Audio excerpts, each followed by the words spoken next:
Okay, here's what we're trying to do. We're trying to make this look like that. Y is equal to mx plus b. Because if I know that, I know where I'm supposed to be, and I know what my slope is. So this is problem number 3. It's a negative y. So you bring down the negative y, you bring down the greater than or equal to, and you bump this 6 out right there. It's a positive 6.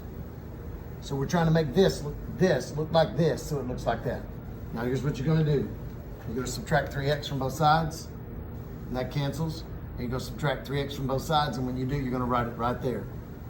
So what you do to one side, you do the other. I wrote it down. You bump that 6 out.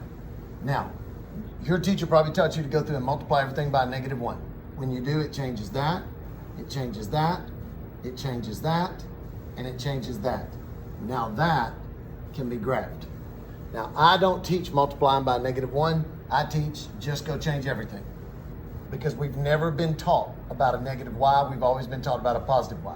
So to graph this, you would go to -6, because that's where I'm supposed to be. -6, so I go down here, 1, 2, 3, 4, 5, -6. Put a dot, because that's where I'm supposed to be. Slope is that thing right there, so you rise 3, run 1. So go up 3, 1, 2, 3, and then run over 1. And then you play dot to dot, like that right there.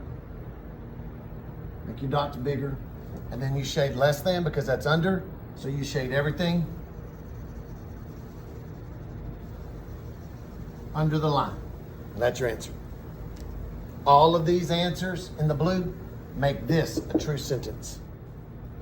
All right, on this number 4 question, it's exactly the same, except for that's positive, so we're good shape. You bring this down, you bring this down, you bump that 3 out, and you move that over there, trying to make it look like that. So you end up going y is less than or equal to. When you subtract 3x and you subtract 3x, you cannot put those together because they're not the same. So you write minus 3x, and then you bump that 3 out right there, and it's a plus 3. Now, that I can graph. What causes people problems is this right here.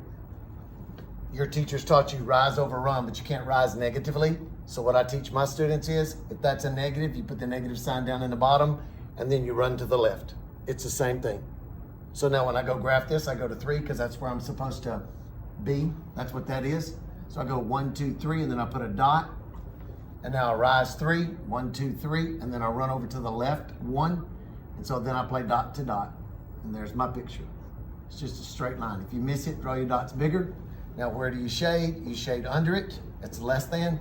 So you shade everything less than the line. So everything in the green under the line is an answer.